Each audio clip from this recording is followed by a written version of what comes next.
We are at 3:15. Actually, it's 3:16. We're going to bring it back together. I think we have a quorum present. We're going to start back up on item 4.5, the Veteran Services Update. Since I know Rhonda was on a plane, we have Executive Vice Chancellor Hope playing the role of Rhonda Moore. Badly, too. Okay. So thank you, President Estolano, Chancellor Oakley, members of the board. It's my pleasure to introduce one of our specialists, David Lawrence, who works closely with the veterans programs in our system, and I just want to thank him for the amazing work that he does, and so I'm going to turn it over to him. Thank you, Welcome. Members of the board. Really appreciate this time to share some of the things we're doing out of our office and also at the local level.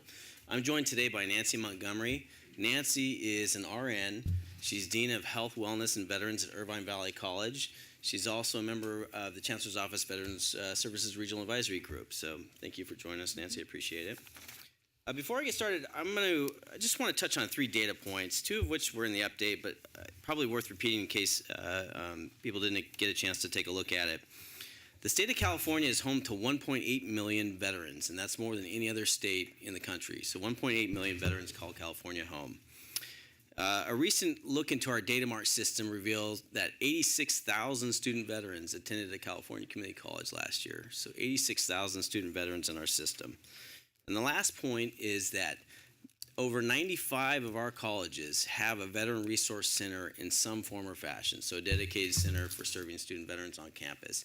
Now, the services probably vary wildly because there's not been funding up until this year for that cause, but they've managed to build some sort of center on campus, which is pretty impressive and really goes to show the commitment of the folks at the local level. So what are some of the things that we've been doing in the Chancellor's office?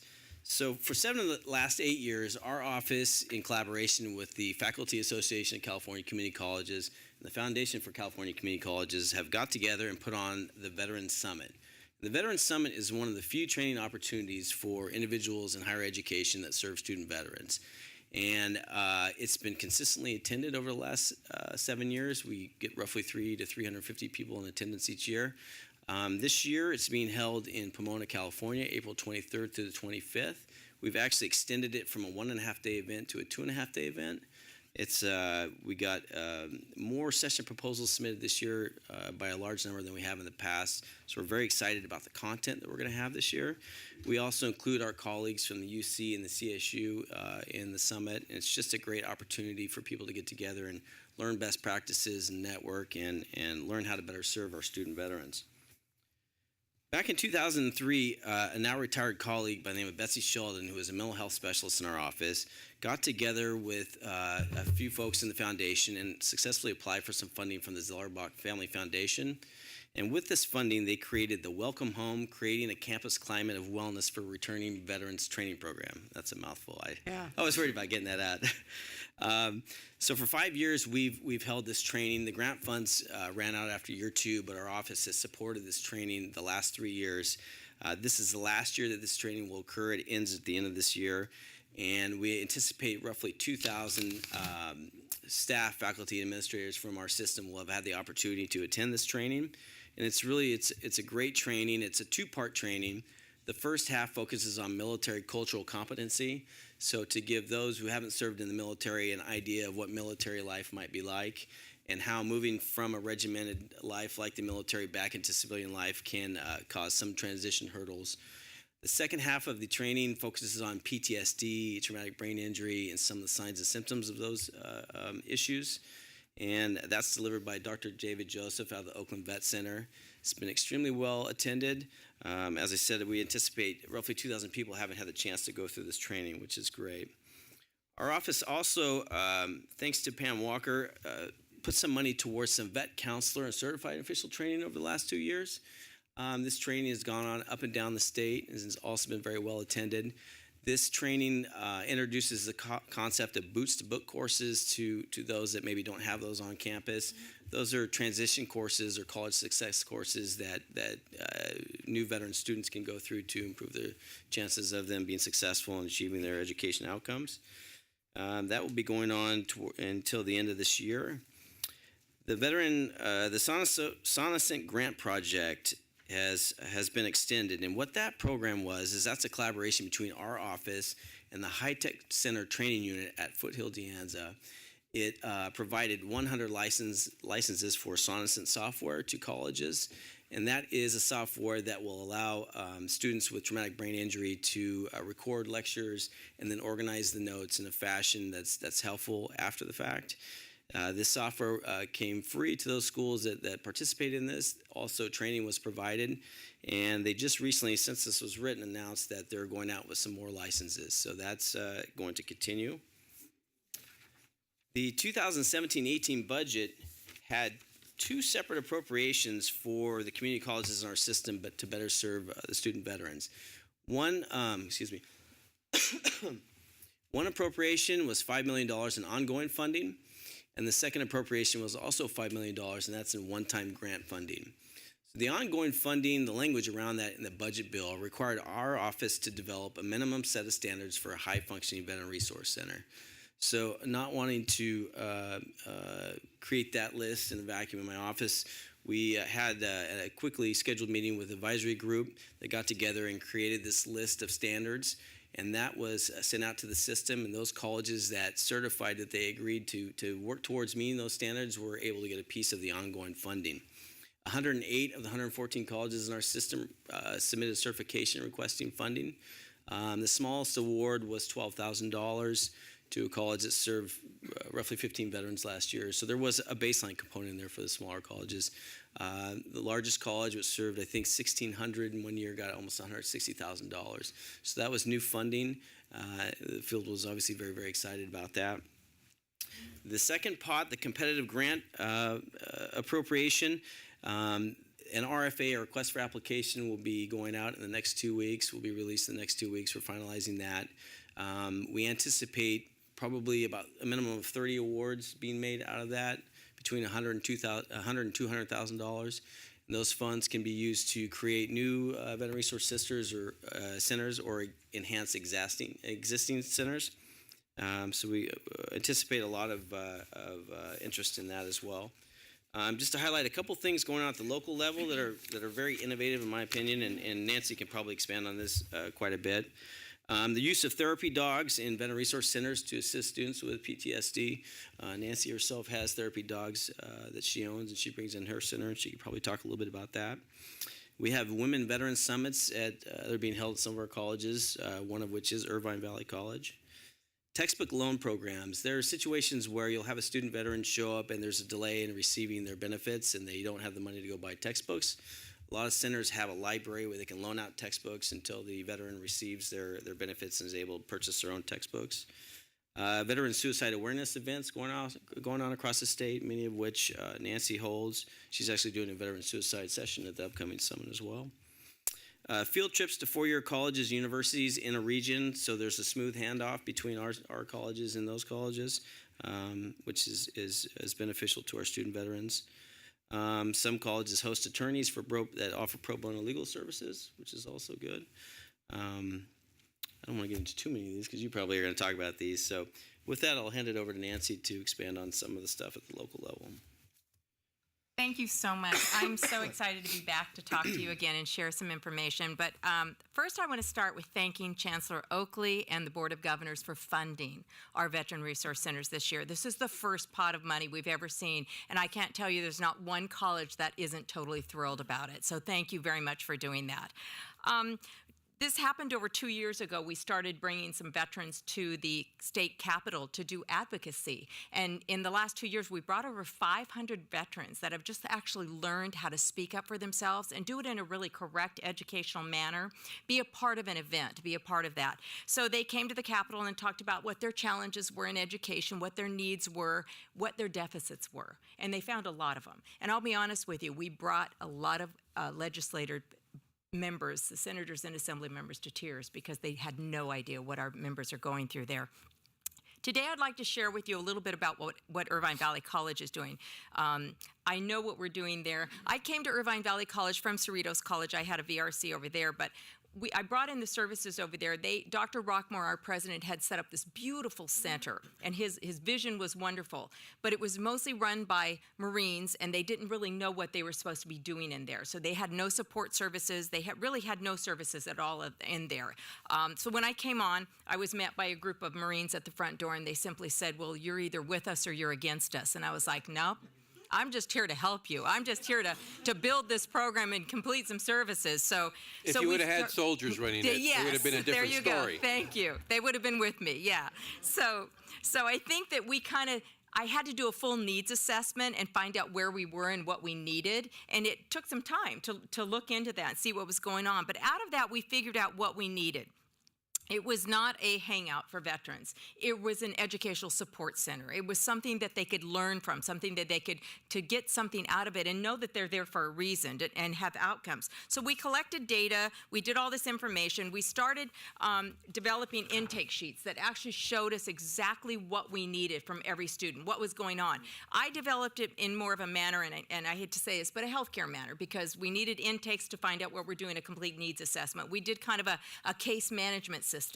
So we had a certifying official in there. Dr. Rockmore gave us a academic veteran counselor. We started bringing all the services to the center because our veterans are notoriously do not go out to ever seek services. So we brought them to the center. So they were like face to face. They had no idea of what they were going to do, but at that point they had no reason to not accept the services. So it worked out good. And what we found in the beginning, and I just wanted to share, I'm a big data person. So we do this through our research department, and all colleges can do this. They just don't know how to sometimes ask for it. But we found a lot of information that we weren't happy with. So some of the data that we found was completing transfer level math within the first year was at 10% when we started. We're now up over 30% on that one. Veterans transferring to four-year institutions, there was only 15 that transferred when we first came in and started this program. Now we're up to 62 in 2017. Number of degrees and certificates completed, we started in the low 60s. We're now up to about 114 or better there. The biggest thing that I thought, and you'll really like this, Vice Chancellor Hope, is that the average number of units completed at the time of completion, we met in the high 80s right around when we started this program. We're now down to the mid 60s, early 70s there when they complete. So they're not overdoing those type of units. They're in excess because we're monitoring and we're making sure we do those nudges and those access points, and we're keeping in touch with them, and we're making sure they come in and talk with those academic counselors, and we're making sure that if they don't connect with us, we connect with them. We do mandatory, which I think is great. I always love the word mandatory, and Chancellor Oakley, you know that word in the military. They follow it really well. All I have to say is it's mandatory, and they're like, well, who made it mandatory? And they're like, Nancy did. So okay, we do it. So it works out good. So we do these mandatory probation checks in mid-semester, and what we do is we have the student actually take it out to the faculty member, and our faculty members were saying, well, wait a minute.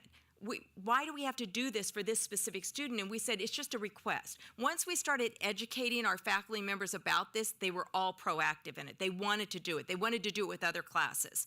We found out where they were at mid-semester. If they were failing, not coming to class, if something was if something wasn't good in their educational process, we caught them.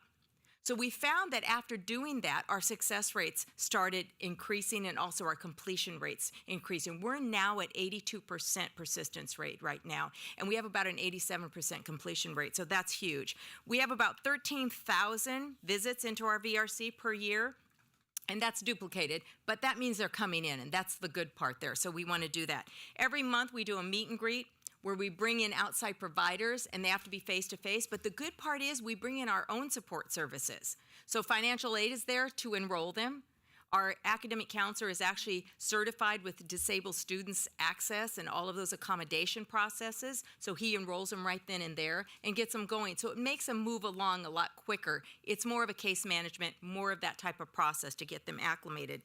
One of the proud things that I'm really, really excited about is in the beginning, I know just from looking at all the evidence-based research, and that's what we built this on, was that our veterans come back with a lot of issues, a lot of mental health issues, a lot of physical issues. The three reasons they go to the VA healthcare system is number one is musculoskeletal, number two is undiagnosed because nobody knows what's going on there, number three is mental health.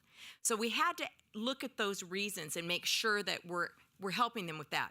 The problem is that 85% of our veterans are not enrolled in VA healthcare when they are discharged. And that's the saddest point right there. So we're talking about enrolling the basic student into that, but our veterans are not enrolled, which means they can't access it. And they do get 5 years of VA healthcare service after they're discharged. So what we did was we implemented 4 days a week of mental health services. So we partnered with US Vets, well-known agency. All of their psychologists are VA trained. They come out and work on our campus.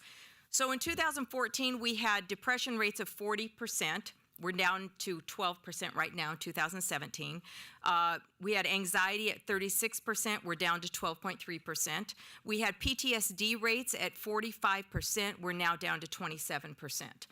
That means that they can go to class and not have nightmares and not have issues coming up, and they can actually listen and have the ability to learn. So that's part of our success there going through.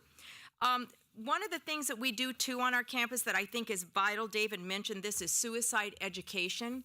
Every semester, I myself go out, the psychologist goes out, or my MFT goes out. We teach 2 to 3 classes of suicide intervention education to staff, faculty, and we get over 80 individuals that attend these classes each time we offer them.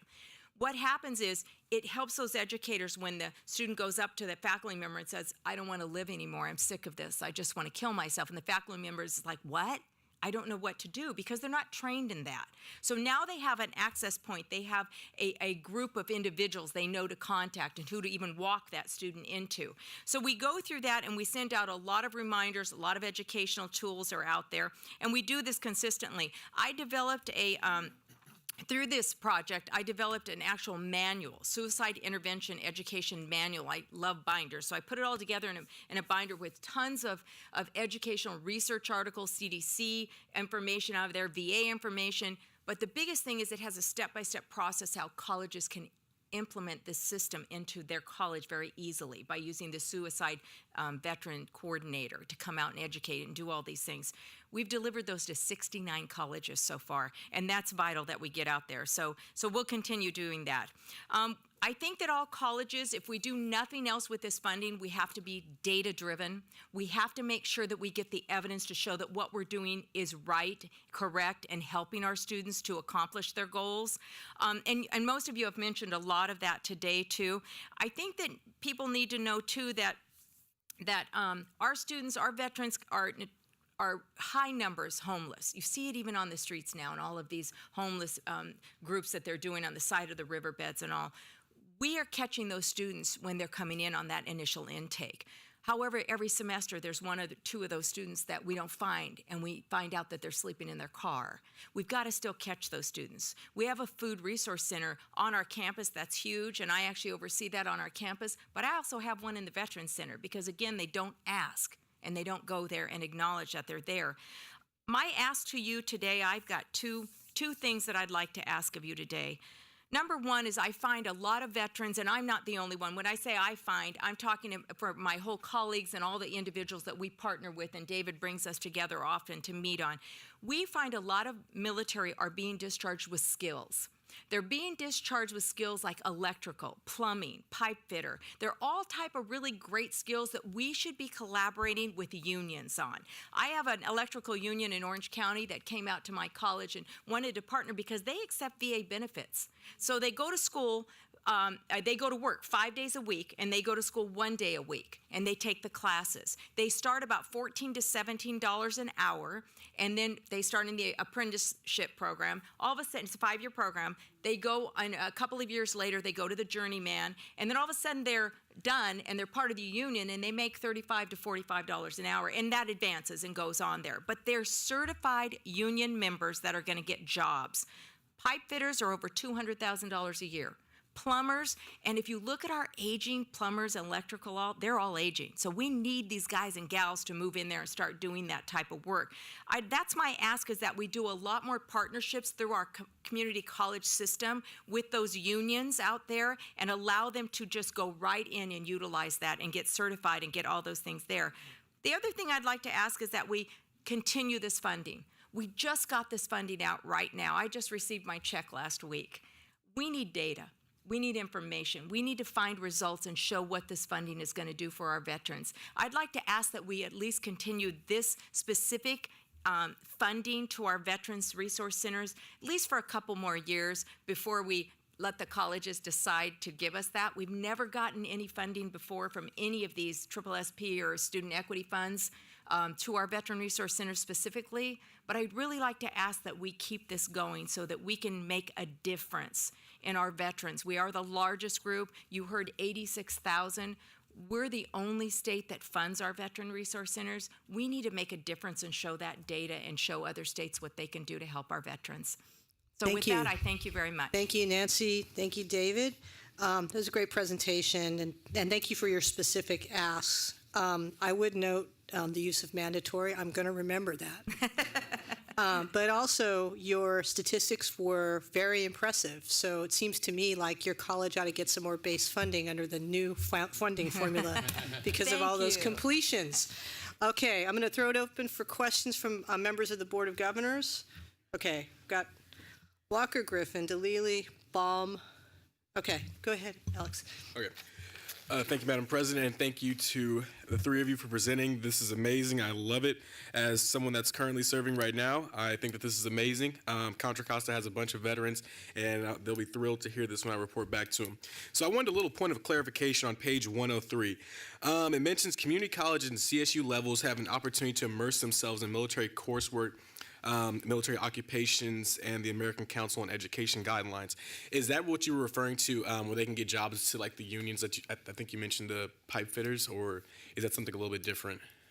They come in with their military transcripts, and they get credit for specific educational processes that they've done in the military. That's a little bit different, because we don't acknowledge their certifications and their knowledge for electrical, plumbing, pipe fitters, specific jobs like that, even on the ship and the IT. Homeland Security is another big one where they've done the counterintelligence. We should have some type of an MOU even with a Homeland Security or division so that they can actually just do apprenticeships in there too. So what I'm asking for is those specific areas that are unionized, and also to develop other relationships so that we can just get them out, put them in their educational programs.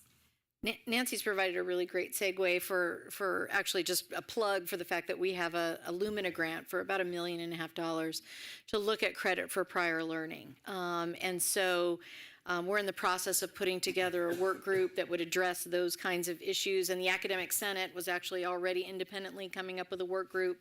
So we're trying to merge those efforts together, because systematizing credit for prior learning, especially as it relates to veterans and people who participated in national curriculums, is one of the ways that we can support our veterans. So I don't know if that helps to address the question that you were asking again, Alex, but just one of the activities that we're engaging in right now. Great, thank you, and shout out to the National Guard.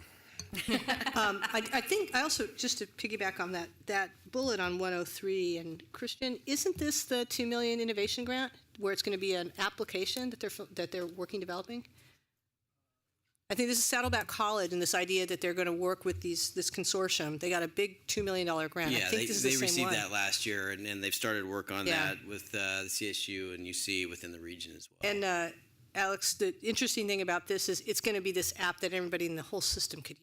So they're developing it in Orange County, but the idea is that this would be something that all of the campuses could use to give credit for prior learning, so folks could quickly get credit for their other work and then get them through the system. This was one of my favorite programs we funded last year. Okay, so I have Board Member DeLilly followed by Board Member Baum. Thank you. Thank you for your presentation, and thank you for all your hard work on a matter that's of utmost importance to myself and I believe the board. My question is, how are we able to transcend your brilliance and your work from IVC to the rest of the 114 colleges? Those statistics were phenomenal. I think that you mentioned we had 93 current 97 veteran resource centers. So how are we able to cross-apply your work, your dedication into the other 95 veteran resource centers? So I've recently applied for an RFP, a grant, to actually do that, collect more data across the system. and then go ahead and try and implement what we're doing. We actually use a model. We took it from a Deloitte program of Bucknell University that actually shows success factors of what determines success with students after the first semester and how we can do that. And we'd like to implement that across the system, but it would start with a needs assessment, data, collecting the data, finding out where colleges are, and doing a complete almost demographics of what's going on in the colleges, and then building those guidelines, those policies and procedures and practices in a binder for success, and let them know what's going on. Along with that, collaborating with mental health agencies to come in and provide services on site and build the whole program. Because we've seen such success, we want to really implement and just kind of scale it right on out and give it to others. So that is our goal, and that is what we're moving forward. We do now go out and teach the suicide program, intervention program, quite often at other colleges. And then we had a building pathways program that actually the Chancellor's office supported us with at Las Positas recently, and we went through a day's training. We had 125 participants from all different colleges come and try and get some educational pointers on what to do to go back to implement their BRC and utilize this money. And Board Member DeLilly, if I can just add one additional item. We cannot separate the success, the academic success of veterans from the entire guided pathways framework. Irvine Valley College was one of the first colleges to implement the guided pathway framework. They were one of the first three that implemented the AACC framework. So the things that work for populations like veterans who are in great need of getting through their program of study as quickly as possible, help students of color, help first-generation students. So we need to continue to drive that home. The guided pathways framework is important to these conversations because it asks the questions that Nancy's been raising. Okay, Board Member Baum. First, I want to thank the Chancellor for reminding us of the importance of this at the beginning of the meeting today and the tragic events in Yountville. And also, this topic helps us remember the role of the Board of Governors has in leading the system toward this. 10 years ago, there were 20 or maybe even fewer Veterans Resource Centers across the state. And members of this board, including Bobby McDonald and Lance Izumi and Manuel Baca and later Nancy Sumner, always made sure the board kept focused on helping the system move forward in developing and supporting and advocating for programs that serve the veterans. And so this is an area, and now we also have a veteran in our Chancellor, so that focus, it will definitely continue. So that's something for all of us to remember, that we as a board can then partner also or drive our campus stakeholders, bring the foundation aboard.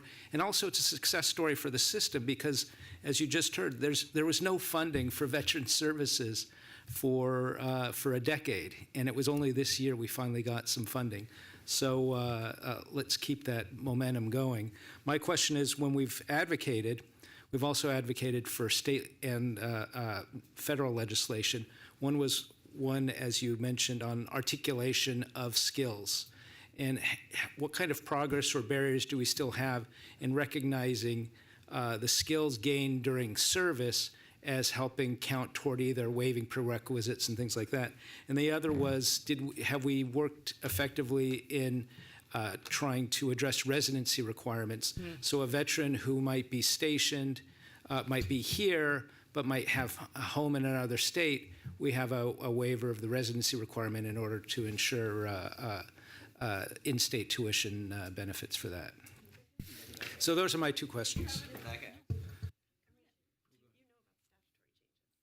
With the VACA Act, so there was the VACA Act that passed 2 years ago, that anybody who, and it was actually federally, it said that was using GI Bill benefits was, the state was required to give them an exception to non-resident rates and fees. we took it a step further, and they didn't have to be using those bill benefits because a lot of our students might save that for transfer because you only get 36 months of benefits. So anybody who has earned GI Bill benefits or has passed them along to their dependents is What was that benefit you're saying? it's the VACA Act. And what does that do? And does that help you with your tuition? I mean, I'm not talking about using up your GI Bill. I'm talking about qualifying for in-state tuition. Right. So if they've earned education benefits through military service or they've passed them along to a child, they don't have to be using them, but the state is required to give them exemption to non-resident rates and fees. It's a federal law that was implemented 2 years ago. And California adopted conforming changes in our statute first 2 years ago, and then there was a cleanup bill last year that conformed us to federal law. So we do currently provide that benefit. And then how are we addressing recognizing veterans' skills so that they could waive certain prerequisites? You want to say 2462? Okay. Several years ago, then Assemblymember Block passed a bill that required the Chancellor's office to establish a list essentially aligned to the American Council for Education's recommended credit for prior learning for veterans. And so a report was released that was essentially based on a survey conducted of all of our colleges that looked at where colleges were providing that credit for prior learning. There's an interest on the part of the legislature to go a step further and really mandate that colleges provide that credit. That's a conversation we'll be having on an ongoing basis. And as was already mentioned, we've received grant funding that can support an internal-facing look of how we, as the Chancellor's office, can better support colleges in awarding that credit without a legislative mandate. And if I could add one last thing, and this is not meant to be a commercial, but under the principles of the 115th college proposal, the online college, it is a central focus that it would be a competency-based model that would give us an additional tool to look at the competencies earned by veterans and be able to translate them into credit. So that is one of the central themes for the 115 college, that we would work to develop out those competencies and partner with our Defense Department partners to ensure that we do a better job of giving credit to those veterans, and as well as other working adults. Okay, well, again, thank you for your presentation, and we look forward to hearing more in the coming months. Okay, I'm going to mix up our agenda a little bit. Colleagues, we're going to try to get through 4.6, 4.7, and 4.8 before 5 o'clock. We're going to take the 4.7 first, which is compliance with the first 50% law, followed by 4.8, Vision for Success Spotlight, because there are folks who need to leave who are for both of those items. And then, Vice Chancellor Mattoon, if we can make it through state and federal update, we'll do that before we close out the day. Go ahead, Vice Chancellor Osmania. Perfect, and I think I have another easy one. Well, you've been wrong so far. We'll see. So this is an informational item about compliance with the 50% law. As you may be aware, existing law, commonly known as the 50% law, requires each district to spend at least half of its current expense of education each fiscal year for salaries and benefits of classroom instructors. The Chancellor's office is charged with administering the law, including performing the calculations used to determine compliance. In short, the salary and benefits costs of classroom faculty and instructional aides and instructional service agreements are included in both the numerator and the denominator of the calculation. That is, expenses in those areas help a district comply with the 50% law.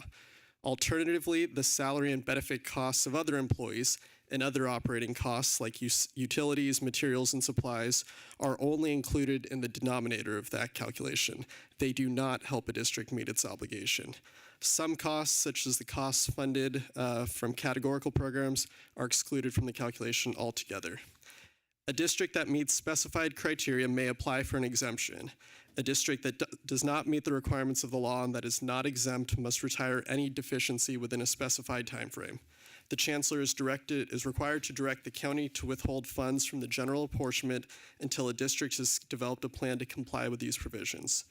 The Chancellor's office has completed its calculations of the 50% law for the 2016-17 fiscal year, and existing regulations require our office to present these to the Board of Governors, including information about any district that has failed to meet the requirements of these provisions. For 2016-17, the San Mateo Community College District did not meet the requirements of the law, and the district did not apply for an exemption based on provisions of the existing regulations. Our office has calculated a deficiency for the district of $5.8 million. The district also did not meet the standard in 2015-16, and therefore the total deficiency is $7.9 million. That detail is included in the attachment to the item.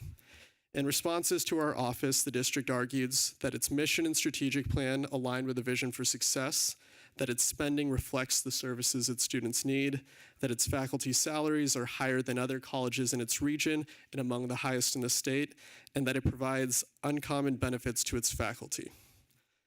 The remedy specified in the 50% law is withholding of state apportionment funds. And as we discussed in our previous item, a district's general apportionment is funded by a combination of state funds, local property taxes, and enrollment fees.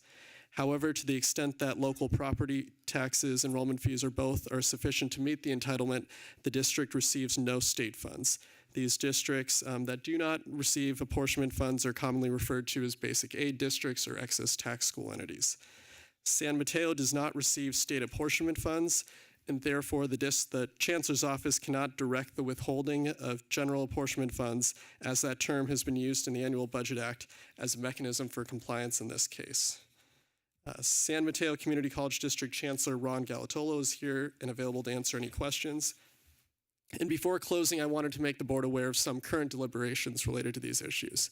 In 2014, Chancellor Harris commissioned a work group comprised of college stakeholders to develop recommendations that would alter some existing policies, including the 50% law, the calculation of the faculty obligation number, and the goal that 75% of credit instruction be taught by full-time faculty.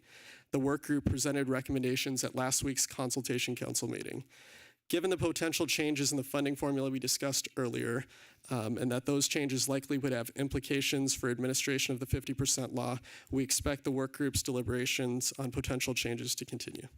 With that, I'd be happy to answer any questions. Okay, are there any questions? Just to note, this is an information item only. We have no action to take on this matter, and as I think Vice Chancellor Osmeña explained, because of San Mateo's funding, there is actually no remedy for the Chancellor's office to take. So it's merely an informational item. Are there any questions? Seeing none, we will move on. Okay, thank you very much. Let's go on to item 4.8, Vision for Success Spotlight, New World of Work, 21st Century Skills.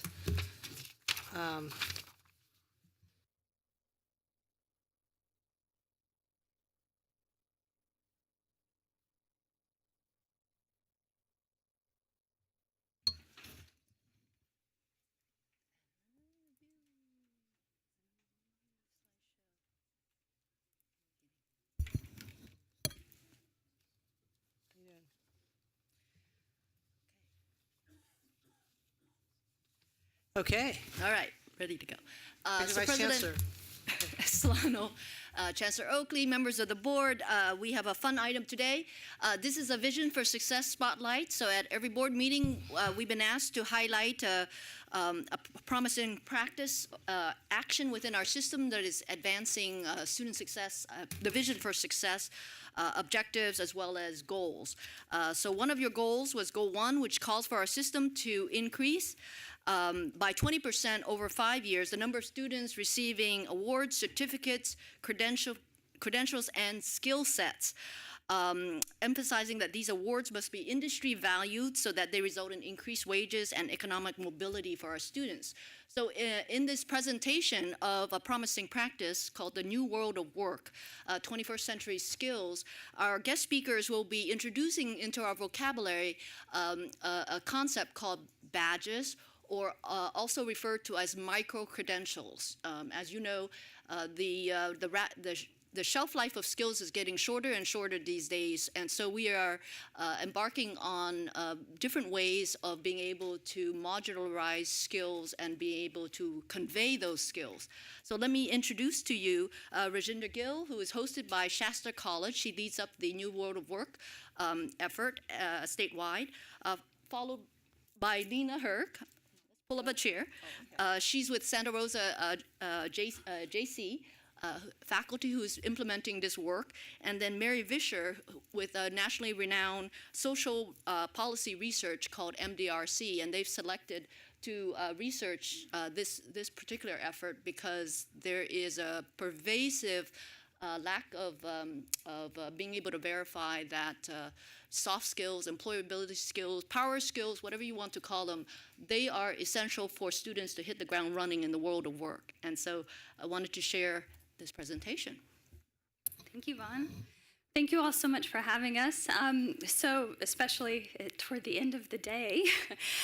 So when we started the New World of Work program, what we were looking at is high levels of socioeconomic research, kind of globally actually, about how our economy is changing and how we need to prepare our students for the type of work that they're going to be going into.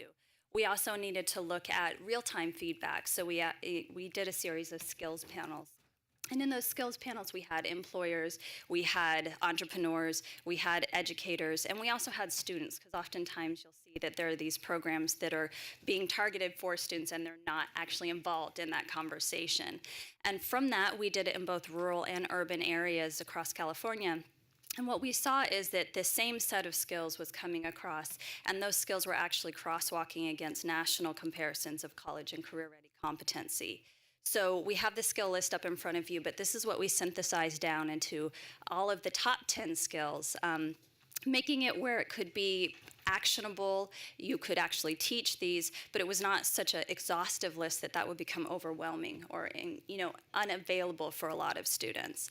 From this, we actually developed our modules. And so with this, we have 2 lessons that go along with each skill at the post-secondary level, and that includes it's open source because we have always been funded through the Chancellor's office. So we have all of the content. You can go onto the New World of Work website, download it. It's got full PowerPoint presentations, video content.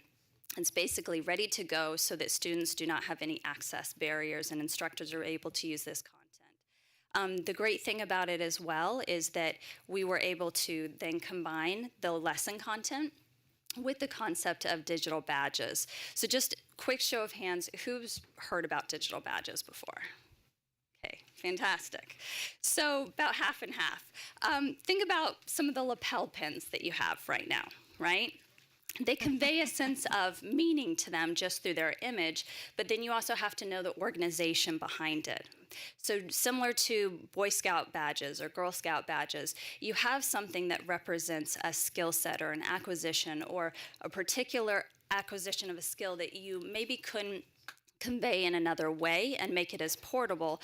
That's the idea behind digital badges, is that you can show that a student has gone through the curriculum that we've done, they actually have an understanding of it, and then they have a visual representation that has a lot of metadata in it that shows how they were assessed, how they actually practiced this, and they can post that across LinkedIn profiles, across social media. It can be embedded in their resumes and in electronic portfolios.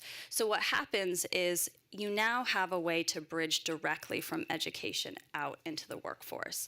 And that's what I think is really exciting and very much an innovative approach to being able to capture skills-based education in this way, because we have a direct currency. We have a currency now that students can use as they are in the education system that has relevance out in the employer-based system.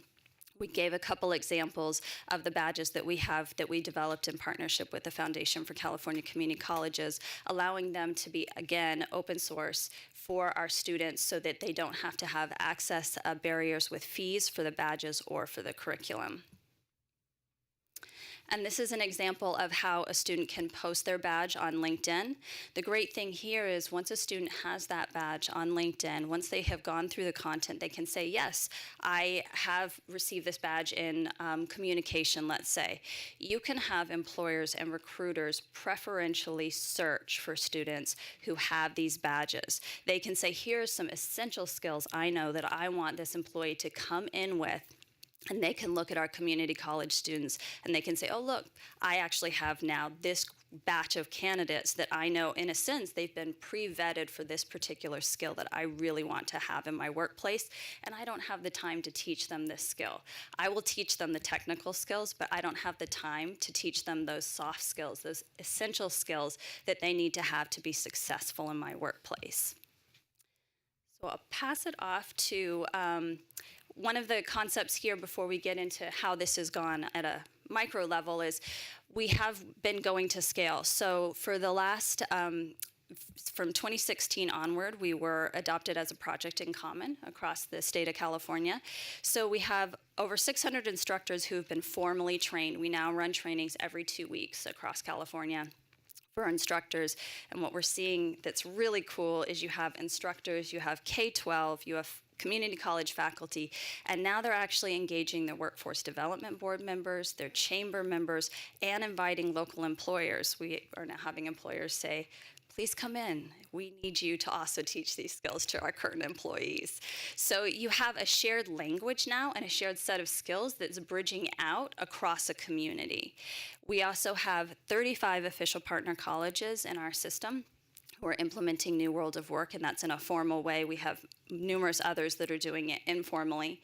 We have 40% of the students who are going through the content are doing it in tandem with work-based learning, which is really ideal because, as you all know, you can conceptually understand a skill, but you have to be out there in the workforce, making eye contact, knowing how to, mediate difficult situations or what to do when someone uses passive-aggressive communication. And the other component now is that in the launch, we started with a pilot. So just in the last semester and a half of being able to use digital badges, we do have 828 assessments that have been issued. And then we just started with employer vetting. So the really cool thing about these badges is once a student earns the academic version of the badge, they can actually send it out to their employer if they're doing work-based learning or if they're an active employee. That employer can vet that badge. They level it up and they say, yes, I actually have seen this person displaying this skill set in the workplace. That can be very, very important if you're looking at promotions, if you're looking at trying to get a job. And because of this work that we've done, we were recognized by the Mozilla Foundation as one of only 2 national best practices in badging. And it was a recognition of the California community colleges. So that was a really exciting thing to see how it is basically one of 2 leading programs across the country. Good afternoon, Chancellor Oakley and members of the board. My name is Lena Herr, and I'm faculty in the Work Experience Department at Santa Rosa Junior College. Our department offers students the opportunity to get experiential learning and learn employability skills through work-based learning, internships, and service learning or community engagement. And I'm going to talk a little bit about my engagement with the curriculum and the impact it's had on our students today. So I've been working with the curriculum and with the New World of Work team since 2016, first offering it through workshops on our campus, but I realized that I wasn't really hitting and targeting enough students, and because the curriculum is so rigorous and robust and I saw the impact it had at a small level, I really wanted to see how it would translate to online content. So I developed online modules and started offering those. And, one of the things I've learned in the last 3 years, I'm the instructor of record for all of our work experience students. And our department reaches over 1,000 students every year, including summer enrollment. And what I've seen is that students come to my classroom knowing about technical skills, right? If they're an auto student, they know they have to learn technical skills. If they're taking a lot of our GE courses, they know that those analytical and critical thinking skills are really important. But in terms of career readiness and in terms of thinking about soft skills, that's a new concept to them. When they think about employability skills, they think about arriving to work on time, having a nice resume that looks professional, dressing, appropriately. But they don't really understand those 10 skills that are really essential to, as we like to say, getting a job and keeping a job, and in order to kind of reach their career goals. And so for the last 3 years, I've been using the curriculum in our classes, and I've seen that, some of the skills that are listed there on that list are not immediately accessible to them. Something like resilience or self-awareness or empathy, they don't immediately connect to how to, become career ready. But when I introduce the ideas to them and we make those connections for them, they take it and they really fly with those goals, and they develop work-based learning goals around those, and I can see their growth for the semester. And so I'm really excited about this curriculum. I've been working with it and, turning it into an online platform so that more students can access it. And then we bring it into the classroom where where we have discussions about it, but we also discuss it in the work-based setting. And so, I'm here to answer any questions that you might have related to the classroom and student contact. Yes, good afternoon. I'm Mary Vischer. I work for MDRC, which is a public policy research organization based in New York City. Our mission is to put evidence on the table for decision makers to make better decisions about programs to further the well-being of particularly low-income populations. So what we do is we go around in the country, and in the community college sector, we've been doing research on community colleges now for over 15 years, and look for, first of all, problems that are facing, in this case, community college students, and secondly, solutions that are innovative and that also seem to hold promise. So about 3 years ago, I heard about this New World of Work program out here and met Rajendra Gill, and have been following it ever since. The problem, of course, is that students, when they enter the workforce, are lacking in some of these soft skills, in these 21st century skills, as New World of Work calls it. And decade after decade, when employers are surveyed about which skills their incoming workforce appear to be lacking in, they almost always say these soft skills. So the message has been loud and clear from employers, and what we're noticing around the country is that community colleges are beginning to respond to this demand from employers that their graduates leave college and take jobs better prepared with stronger skills in this area. So while there's been this growing consensus that 21st century skills are absolutely critical for success, not just in the workforce, but also in college, research is, as usual, a little bit behind the eight ball in coming up with helpful evidence and research that could document the extent to which programs that try to foster these 21st century skills are successful or not. So New World of Work, why New World of Work? Why did we choose this program, and why did we get a $3 million grant from the U.S. Department of Education to study New World of Work? Is because of what this program is. It's actually quite unique. There are soft skills programs and training have been around. We've all probably encountered either a short-term, 2-week-long course in 21st century skills. Workforce agencies often run their job seekers through soft skills training before they have them go out and do interviews. But New World of Work really stands head and shoulders above any other 21st century skills program that we've seen. It consists of 3 components, all 3 of which are really exciting, and then combined together, they hold the potential for really making a big difference in terms of skills acquisition in the community college setting. The first is, as Rajendra described, the curriculum. The curriculum that's actually taught by teachers like Lena in classes, either embedded in CTE classes, standalone, or embedded in an academic class like sociology. This curriculum is like nothing I've ever seen, and I've looked all over the country. It is up to date, it's engaging, it's multimedia. This is not only is it all of that, but it keeps getting continuously improved as it rolls out in the community colleges, and the New World of Team continues to improve upon it. I've seen students sitting on the edge of their seats in New World of Work classes. They just can't wait for the next PowerPoint slide or video or hands-on activity to understand what it means to be a better communicator and to practice that. Secondly, it has this work-based learning component, right? So students who are in the New World of Work class go out and practice these skills in a really authentic work setting and observe the extent to which those skills are present or not present in the other workers at that work site. And then the third component is the assessment piece, which Rajendra alluded to. But this is really important because most soft skills programs don't bother with assessment. They just will train people in this, we hope, and then send them off and hope it goes well.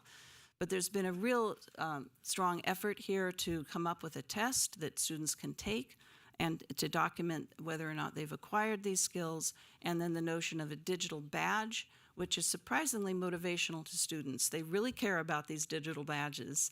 And I remember doing a focus group with students in a New World of Work class before the badges were rolled out. But I mentioned to them that in a little while, a student can earn a digital badge for demonstrating competency in these 10 skills.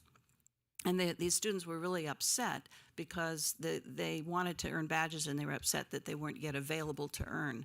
So they really do seem to care. So the assessment and badging piece, I think, really helps make the New World of Work program stand out. We are doing a study now for the next year and a half. We're working in a sort of a collaborative, iterative development phase with Rajinder and her team to provide her systematic feedback that we're hearing from the field so that she can make better improvements in the program. And then in about after that, we're going to go into a pilot phase where we're actually going to be testing the impact of New World of Work on students. We'll be tracking students over time. We'll be gathering transcript records to see whether students exposed to New World of Work do better in making progress towards degree in community colleges. And then we'll be tracking them into the workforce to see whether or not participation in the New World of Work program makes a difference in employment and earnings. So we're very excited to have an opportunity to put evidence on the table for policymakers like yourselves to make decisions around what works best to help students succeed in community colleges. Thank you very much. That was a really interesting presentation. I have a ton of questions, but since I'm the chair, I don't get to start. So who else? Okay, what do we see? Nobody on the right. You guys are very quiet these days. Okay. I give the floor there. Right. Okay, let's go. Haynes, was that you? Blansky, Walker Griffin. Oh, and Rawlings. Okay, great. So Pam, go ahead. Thank you for the presentation. I am only a little bit familiar with badging, and have there are a lot of questions, especially for cities and groups that really want to make certain that within their populations that they have some system of making a determination of the quality and the qualifications of staff. So what are the lessons that you've learned through this process that will lend themselves to how we should be thinking about this on our campuses? I think that one of the things that we've learned, and it was also included in the Mozilla recognition, is that if you have a particular type of skill set or a particular type of badge that you are looking to issue, there's a lot to do with the assessment process, because a badge could just be an image.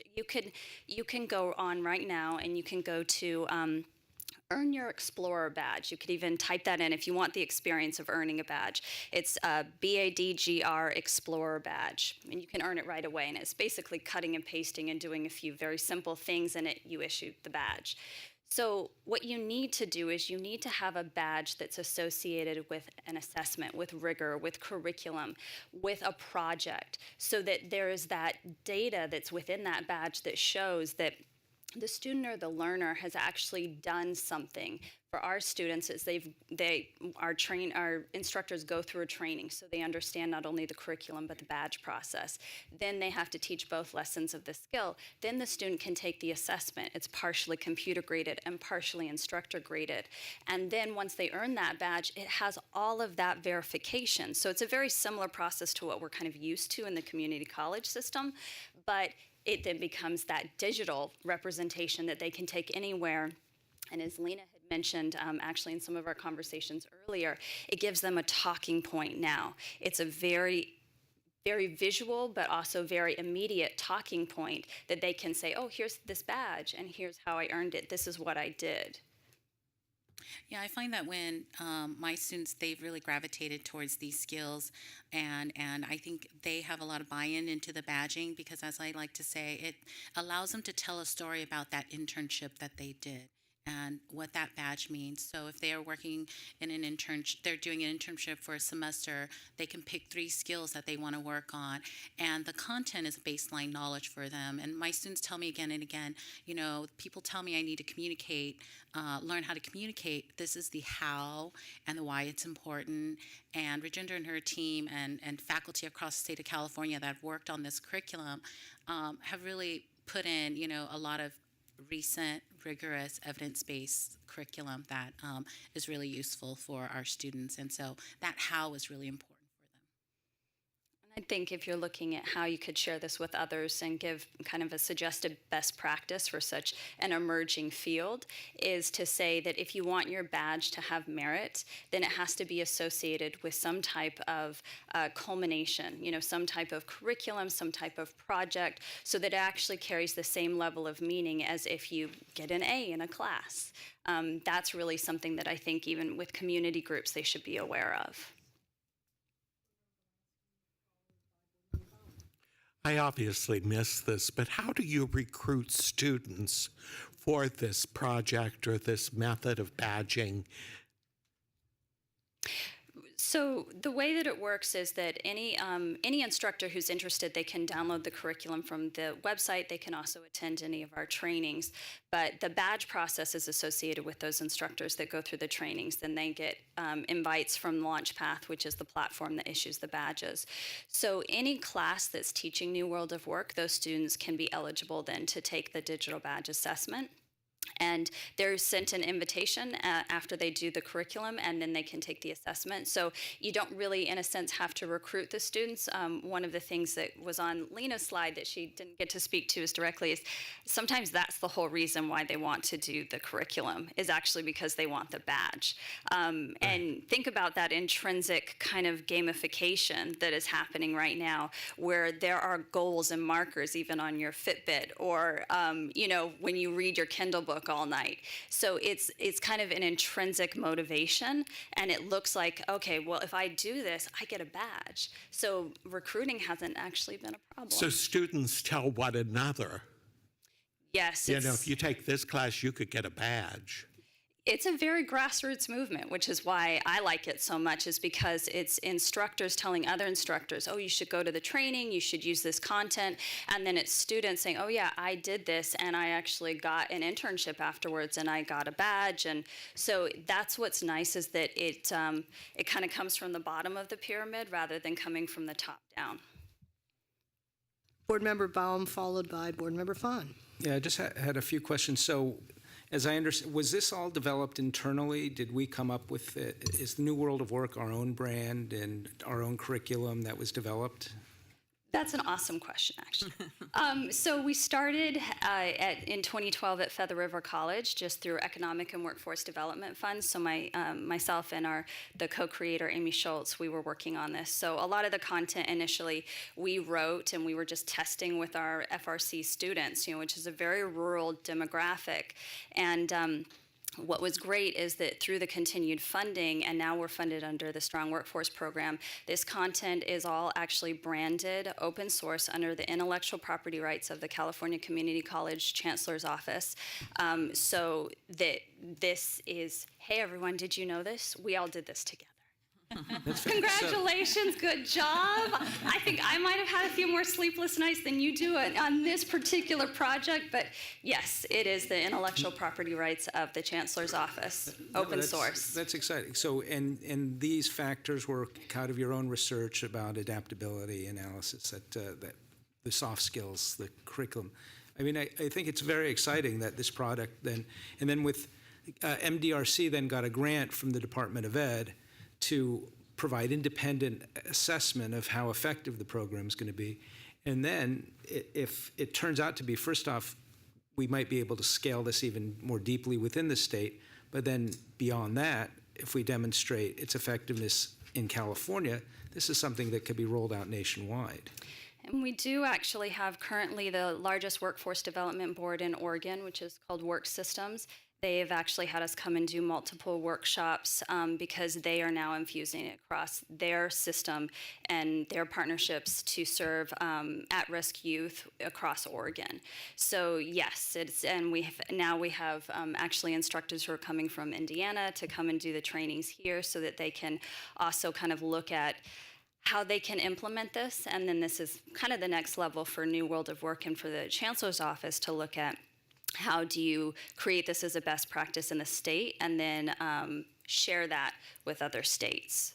And then how long will MDRC's involvement be, and then when will we get real data? Good question. It's a 4-year-long grant, so we're about halfway through the first year. And so it ends in June of 2022, and that would be when we would be releasing a report with findings. However, I was just saying earlier today, we like to release a report earlier than that, rather than you all having to wait that long. But I was just going to add to what Rajendra said. There's an enormous national interest in New World of Work. I was just at a conference in Washington, D.C., where 16 foundations gathered together to talk about how to invest in promoting the teaching and learning of soft skills. And there were about 60 researchers in the room and sharing what they were doing, and I was there, and I was the only one representing a program that actually exists to promote these skills. Everyone else is analyzing national data, which is a really good thing to do. And I was, really swarmed afterwards by eager foundations and researchers about this. So it's getting around without any advertising or marketing whatsoever out of California. Yeah, the only thing I'll just add separately, so I'm affiliated with USC and the Annenberg School. They started a center just on this. It's called Third Space Thinking, and they're charging $7,000 for people to come for a weekend of learning the same thing in an executive education program. But not us, because we're egalitarian. Yes, exactly.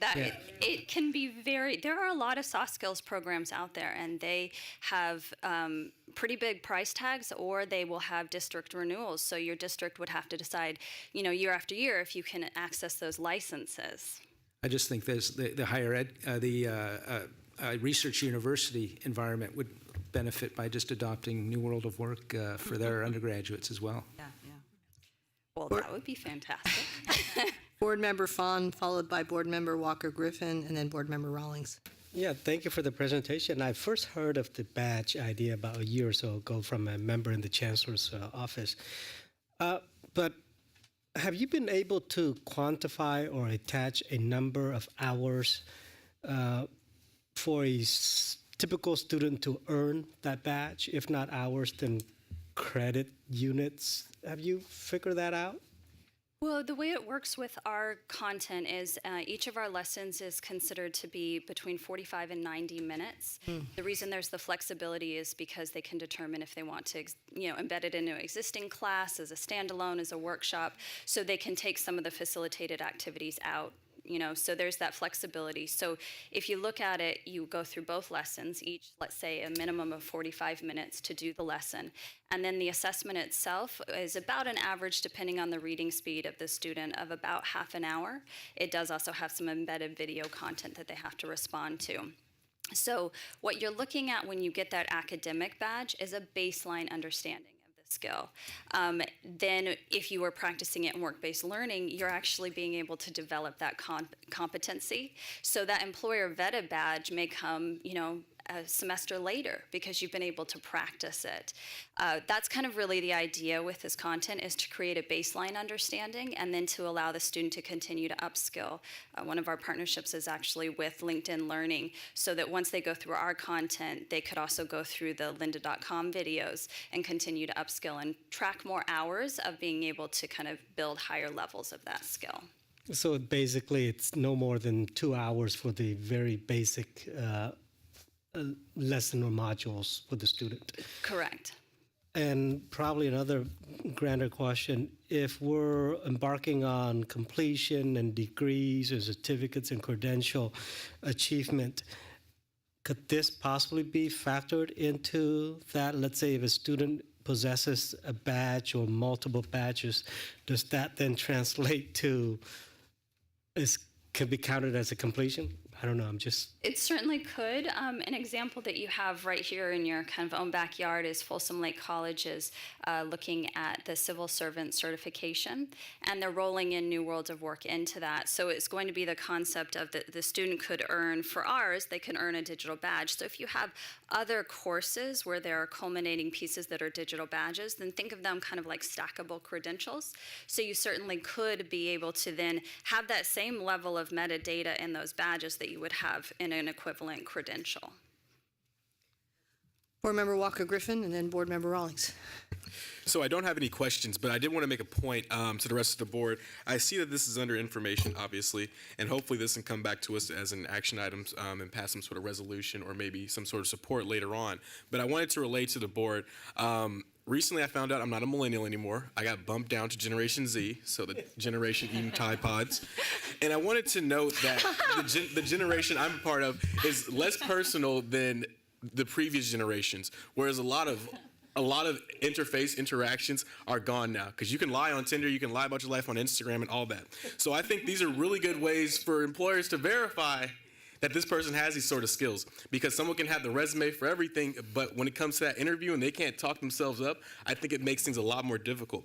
And then also, the social diversity and awareness, I think that's also a pretty good point too, because if you're in an employer and you're on the job and you can't understand some people's circumstances, the life situation that they may have had, whether it be because of their socioeconomic status or the color of their skin, I think that can hinder a lot of strong relationships that could develop. But once again, I just wanted to say thank you for what you guys are doing, and that was just the points that I wanted to make. Generation Z? Yeah. Yeah, Generation Z. Yeah, you clearly have no interpersonal skills, I can tell that. Yeah. Okay, Board Member Rawlings. Right. They are you're on the cusp the least there, right? So we can risk-averse tell that. generation that we've ever had, the most entrepreneurial. I am pinning all my hopes on Gen Z, actually. I think they're going to be awesome. Oh, I'm trying. Yeah. All right.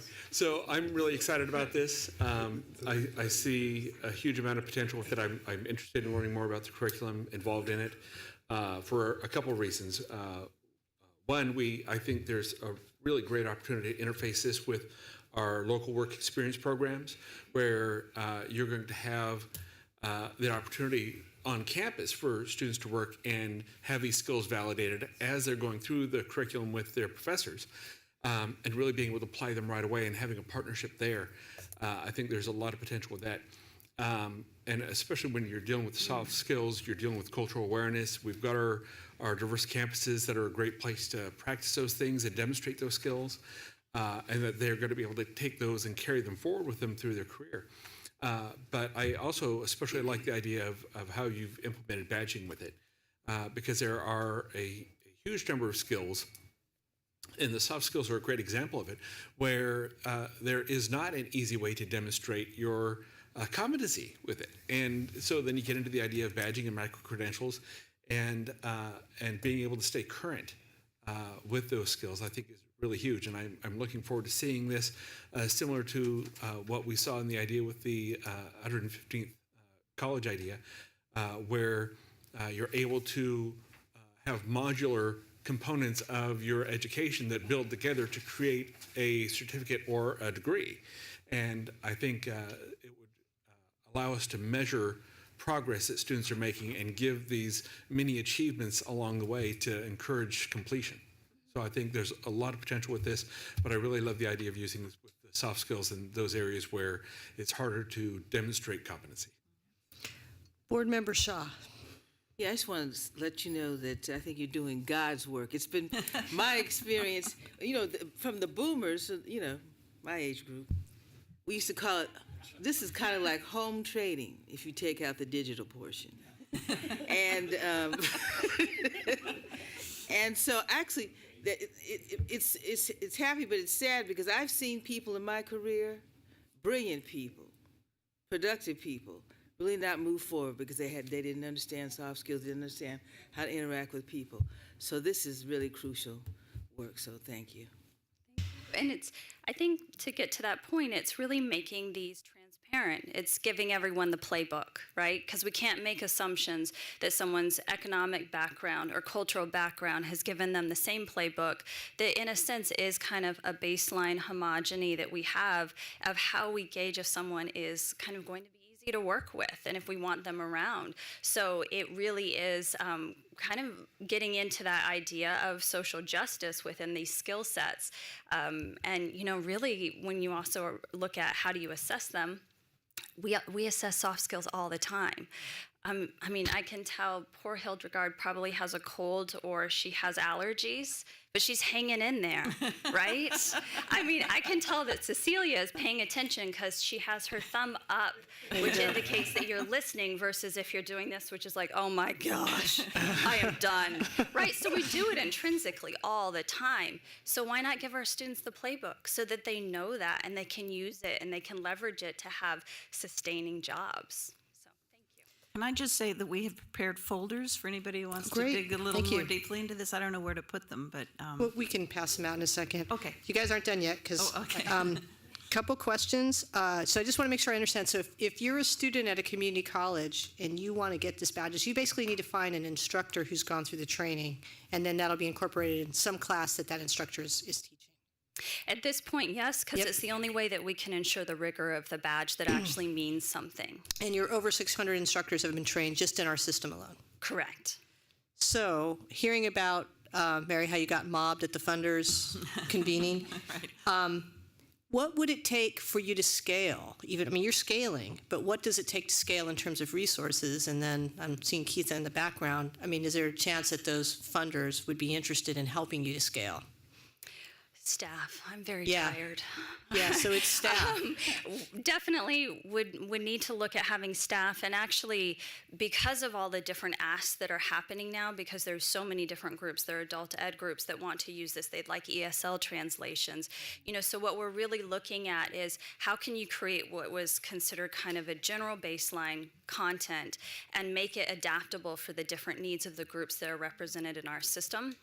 And also, I mean, what I would love to see is that I would love to see us on the cutting edge of also incorporating virtual reality and simulation, because especially if we are going into more online delivery, you still have to make that highly interactive. You cannot learn employability skills in isolation. But if you have really good simulations, if you have 360 VR, you can actually do a lot of what we do in the classroom, but you can have it in an online environment.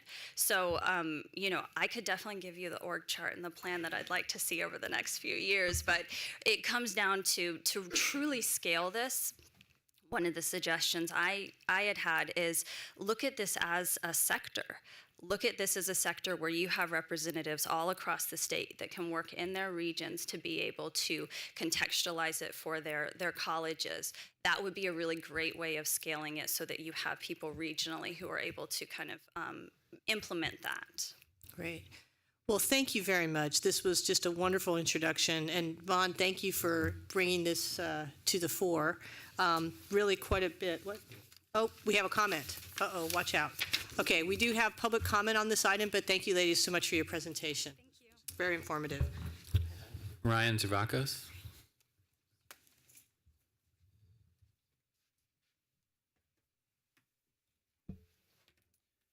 Hi, everybody. Thank you so much for the opportunity to be here today. Thank you, Chancellor Eloy and the members of the board. It's my pleasure and my honor to be here. We're honored to have a chance to partner with the California Community College system to help student success after they leave campus. LinkedIn's mission is to create economic opportunity at a global scale. We want to have economic opportunity for every member of the global workforce. We currently have over 550 million members, 14 million job postings, 20 million company pages, and 46 million students or recent college graduates on our platform right now. LinkedIn is the only place where a student can go to create their own personal professional brand, build a powerful network, contribute thought leadership, keep learning, and realize their true earning potential. Did you know that right now LinkedIn has over 700,000 jobs just in California alone? Over 300,000 of those jobs are entry-level jobs or internships. LinkedIn currently has student outcome data for every one of the California community colleges. We know where the students are living, we know where they work, we know what they studied, we know what skills they have. For example, did you know that as of now, Apple employs roughly 65 alumni from San Jose City College? And they studied everything from business administration to kinesiology and even sociology. All of this information allows us to analyze current market trends around hot industries, in-demand skills, jobs, and even the gig economy. The exciting news for us and our college partners is that we're now looking at analyzing data around student success at a college level and at a regional level. Remember those 550 million members and those 14 million jobs? These job postings include the required skills for the job. Those members tell us what skills they use for their job. So we know based on that data, what are the necessary skills for today in real time. So right now, we know from that data that the soft skills companies need most are communication, time management, and collaboration. We know what jobs are available. We have millions of profiles and tens of thousands of recruiters combing through our profiles and through our members to find talent, which leads us to two things: competition and differentiation. Any way that a student can differentiate themselves along with developing relevant employability skills can help them get a job they want. One of the emerging trends we see and a focus areas we're seeing with creation of your LinkedIn profile differentiation is badging. A key driving 30 seconds. A key driving factor of the relevance of badging is the recognition by employers that this is a hiring differentiator. As of today, you can see when a student has a badge on their LinkedIn profile, that can lead to a job, and we can track that data at scale over the entire system. Badging will not only ensure the student is prepared to enter the workforce, but it's going to give them a competitive advantage in the marketplace. Our goal is to educate every student on the value proposition of LinkedIn and give them the opportunity to showcase their employability skills with those badges to anyone, anywhere, anytime. Thank you. Thank you very much. Okay. How you doing, colleagues? You guys okay? What do we have for public comment? How many do we have, Karen? Do we have much? Just one? So it's about 4:35. We could try to do the state and federal legislative update, then public comment. Karen's going to tell us how we're going to get around. You guys up for that? Okay, let's do it.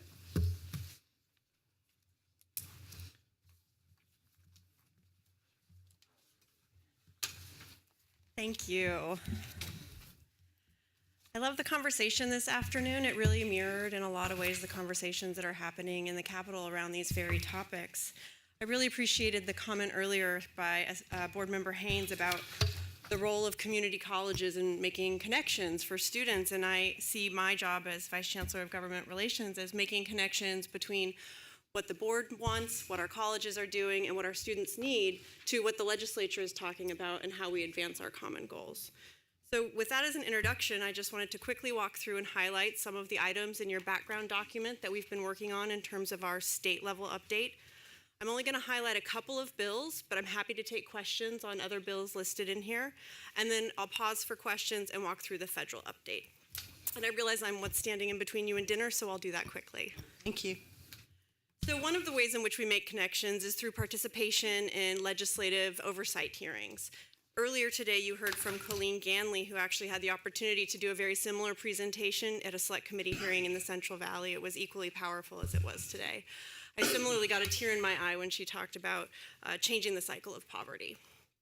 We had a couple of other opportunities, including the oversight hearing on the online community college that Board President Estolano participated in with Chancellor Oakley, as well as a hearing on closing the state's degree gap, where Vice Chancellor Osmeña, Executive Vice Chancellor Hope, and Dean Matt Roberts spoke to the legislature about the role community colleges will play in closing the state's degree attainment gap. One of the other ways we make connections for the legislature is to take the time to educate key legislative staff on how our colleges operate. After the last board meeting, we had a briefing in the Capitol with Cuyamaca College and with Sacramento City College to talk through some of the ways that they're changing remediation on their campuses. And as follow-up to that, key legislative staff asked to go and visit Cuyamaca College and see those practices firsthand. So we did that at the end of last month. It was incredibly powerful. I hope I don't embarrass anybody by saying this, but there was a point at which every math faculty in the room was crying, and I think many of us were also crying about the way they've transformed math on their campus, and it's had a powerful impact on their students.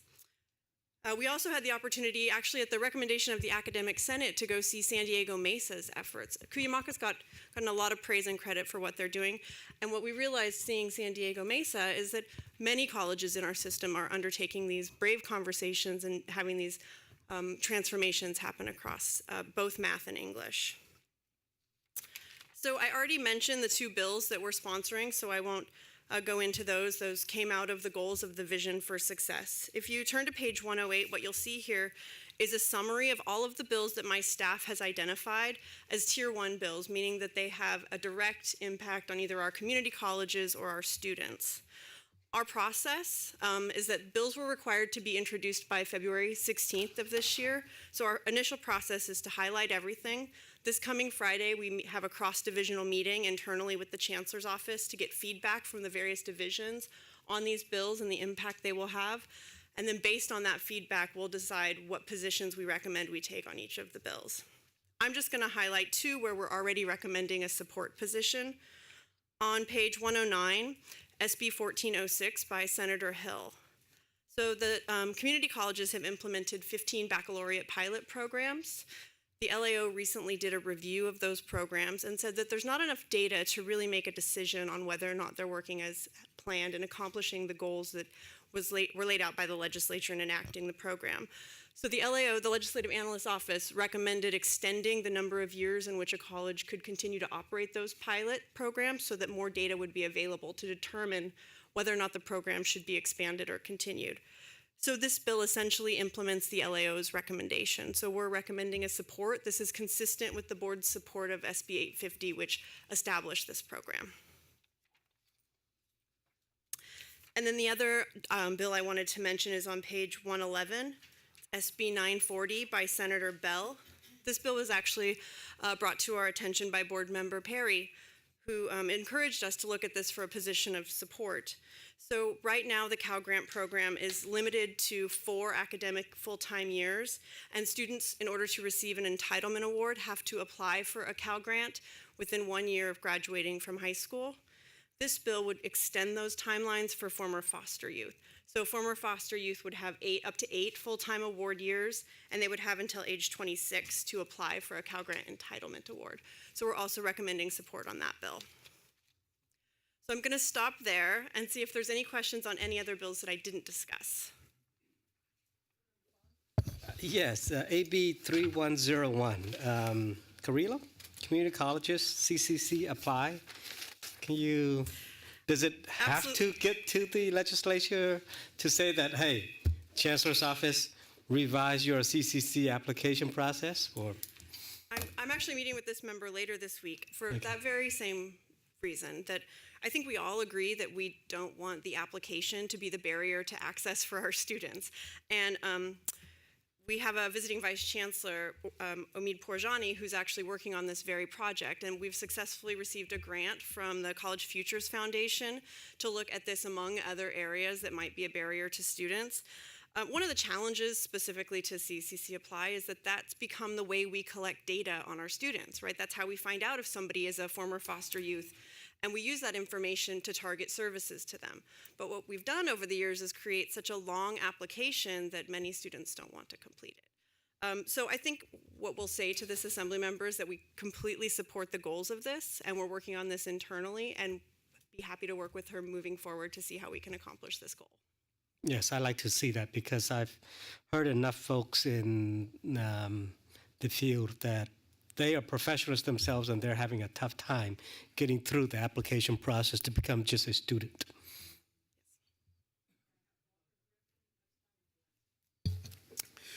Thank you, everyone. There was a bill that I wanted to raise a little alarm to, and that is AB 2248 by Assemblyman McCarthy, and that is a Cal Grant program. It revises the current definition for what's a full-time student from 12 semester units to 15 semester units. And a lot of students that I've spoken with, and actually students brought it to my attention that a lot of students are not in favor of this because that means taking more classes. And depending on the type of classes that you're taking, typically they're around 3 units. That could easily mean 5 classes in one day, which for most students, that's impossible. So I just wanted to raise a little flag on that for the rest of the board. We have traditionally engaged in financial aid policy as the need for it to be additive. And so we supported last year legislation that created an additional amount of financial aid for students at 15 units.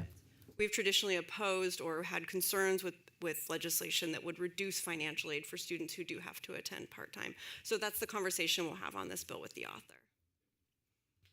Vice President Epstein, that was your question. Board Member Belansky? on page 110, AB 1805, will that have any impact on AB 705? I read AB 1805 as Assemblymember Irwin's desire to ensure that we implement AB 705 correctly. The goal here really is for colleges to publish their assessment and placement policies. I think once we have guidance from Executive Vice Chancellor Hope about how 705 will be implemented, we can better engage on how this notification bill should work. Any other questions on the state legislation? State report. Okay, shall we move on to federal? So I first wanted to announce that we've secured ongoing permanent presence in Washington, D.C. We have Connie Myers on board from Nelson Mullins. She'll be representing us on a permanent basis. Some of our board members who were at our recent February delegation to D.C. had the opportunity to meet with her. She also successfully secured for us meetings with Lamar Alexander's Chief of Staff while we were out there, as well as Virginia Fox's office, as well as Representative Brent Guthrie. So we've already had great success with that partnership, and we look forward to continuing to work with her. Board Member Haynes, I don't know about you, but I thought she was terrific. I was so impressed by her. Finished saying that. Yeah, Yes. she was terrific, and so just congratulations to the Chancellor and to Vice Chancellor Mattoon. That's a great hire. We're very excited about it. I was just in DC last week for the final third week of negotiated rulemaking for the Department of Education's negotiations over the gainful employment rule. Connie had set up a couple meetings while I was out there to try and advance some of our California priorities, which was great because the negotiations were relatively depressing. We did not reach consensus on the item, which means that the department will have the opportunity to craft the rule in whatever way they see fit. Looking at the proposals that have been on the table, it looks like a new structure for gainful employment, which initially was about ensuring that graduates of programs had income levels that were sufficient for them to repay their loans. Really, what is the return on investment for an institutional program at for-profit and non-degree programs? What the department is looking at now is what are federal loan debts, not including private loan debts, for all institutional programs across the board, public, private, and nonprofit. So we'll continue to engage in the department on how we can ensure some oversight and accountability that protects students as they move forward with this process.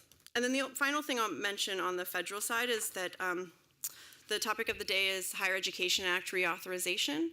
The House has obviously put forward the PROSPER Act, which sits on the House floor. It's unclear if that will advance from that point. Senator Alexander and Senator Murray are engaged in some bipartisan conversations around the HEA reauthorization. And what I included in your packet here is the very high-level priorities that we listed when we commented on the Senate negotiations. I'll stop there and see if there's any comments or questions.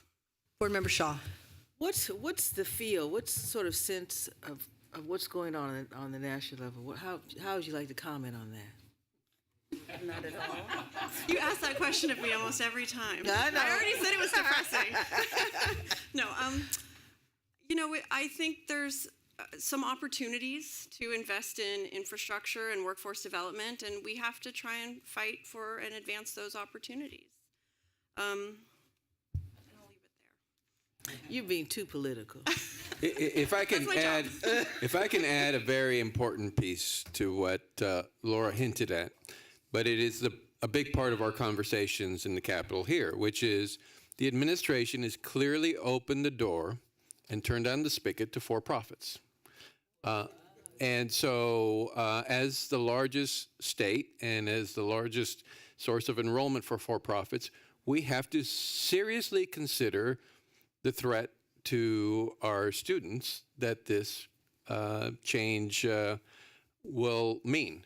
So I think that is a topic of conversation that we're having internally, and I think it is, if we do nothing, then we're allowing the for-profits to take advantage of our lack of a response. So I think we need a public response, and we're going to keep talking about a public response to the practices that for-profits have engaged in. And the reason for that is because they're business-oriented, or what's the reason?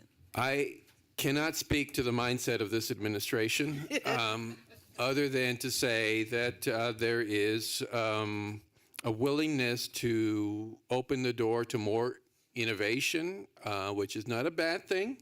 But without the guardrails in place, then we just allow ourselves to have the same problem we had with the fallout from Corinthian and ITT when they closed shop in California, as well as the predatory practices that were aimed against veterans and other vulnerable populations in California.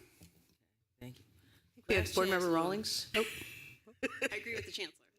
Okay, Board Member Rawlings. So I did a lot of federal lobbying work through CSEA and their legislative committee, and I know the amount of time it took for us to get the Elementary Secondary Education Act through. We were hoping to get Higher Education Act through on a similar timescale, but that didn't happen. What kind of barriers are we having right now with HEA? What kind of prospects do you think we might have in getting it through this year? Or, are there multiple competing bills out there for it? You mentioned the Prosper Act, but is this going to be a multi-year effort again on higher education? It's really hard to predict. I think that the Senate has tried to indicate a desire to work on a bipartisan basis to reach agreement on a small number of areas. Prosper has a lot of provisions in it. And so that means there's a lot of things for people to oppose, which is probably why it's having trouble moving off the floor of the House. The Senate has said that they'd like to just focus on a few high-level things, which probably increases their chances of finding agreement on those areas. About a month ago, the Senate majority and minority committees released sort of high-level priorities, and there's a gap between where those two documents want to go in terms of high-level priorities. So I think there's a lot of work to be done, and I wouldn't put money on it happening, but I think there's certainly a chance. Any other questions for Laura? Okay, I think we have one. Thank you, Vice Chancellor Mattoon. We have one public comment. Adam Wetzman.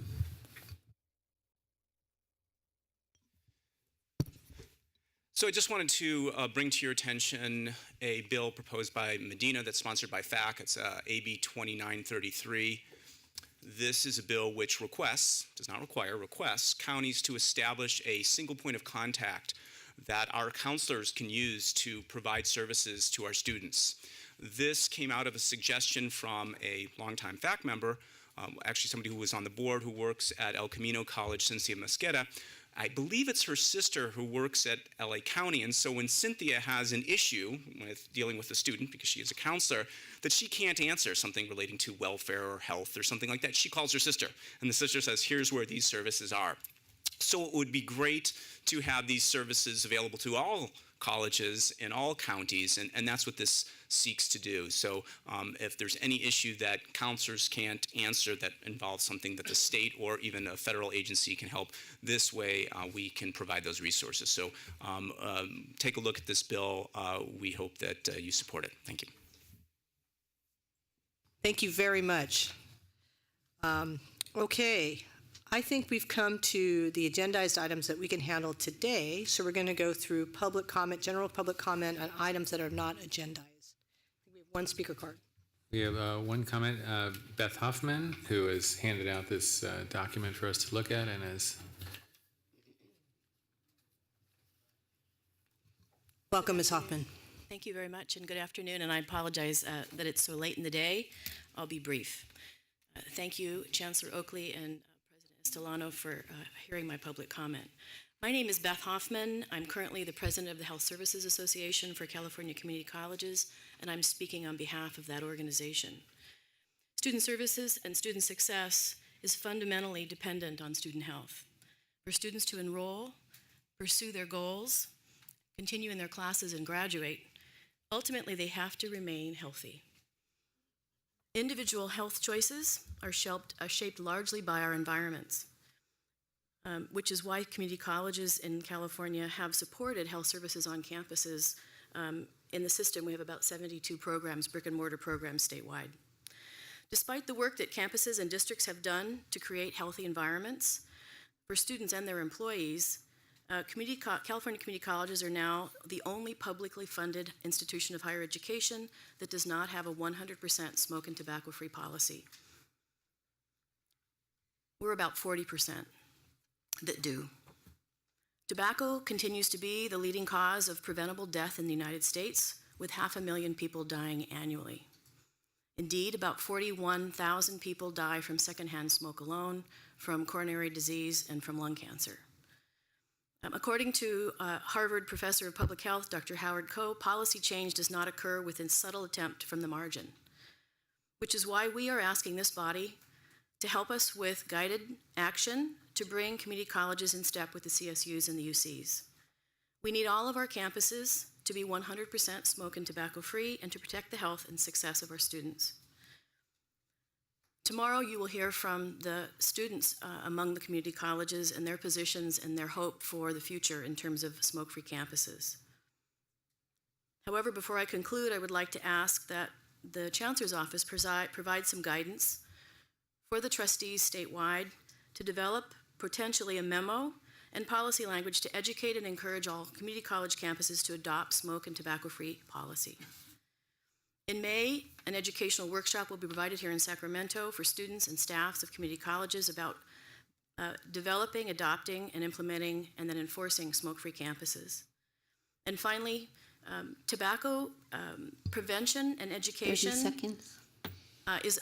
Education is available through grants in the state right now. There are several grants currently available through the Truth Initiative for about $20,000 per campus to help enroll students to teach and to train on how campuses can become smoke-free.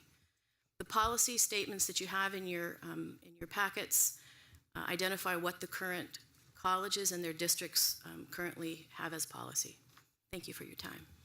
Thank you very much. This is very informative. I hope you would add marijuana to that list of smoke-free, because smoking is bad regardless of what you smoke. It is. Okay, now I think, Karen, you have some items for us? Some logistical items? Oh, I'm sorry. Okay, great, go ahead. Right?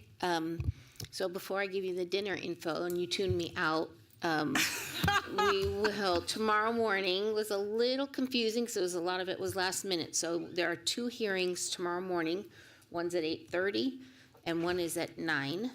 So we will have shuttles to take you to both. So there will be one there at 8:10. It'll depart at 8:15 from the embassy to the Capitol. Then for those of you who weren't going to go to that first hearing, there'll be another one there at 9:20, I think. Depart at 9:25 and get you to the 9 o'clock. Oh, I'm sorry. No, 8:40. It'll be there at 8:40, depart 8:45 for the 9 o'clock. So there's shuttles for both times. And then everyone will come back here together. One shuttle will bring you from the Capitol here to the Chancellor's office. So if you are not staying at the embassy, so like Mon, those of you that are in town, might be best to park at the embassy. There's the garage right across the street. Just park there and walk across and catch the shuttle with everyone else, and you don't have to find a spot around the Capitol. All right. There's a shuttle downstairs. It'll take you back to the embassy if you want to freshen up, or a little bit ahead. Dinner's at 6.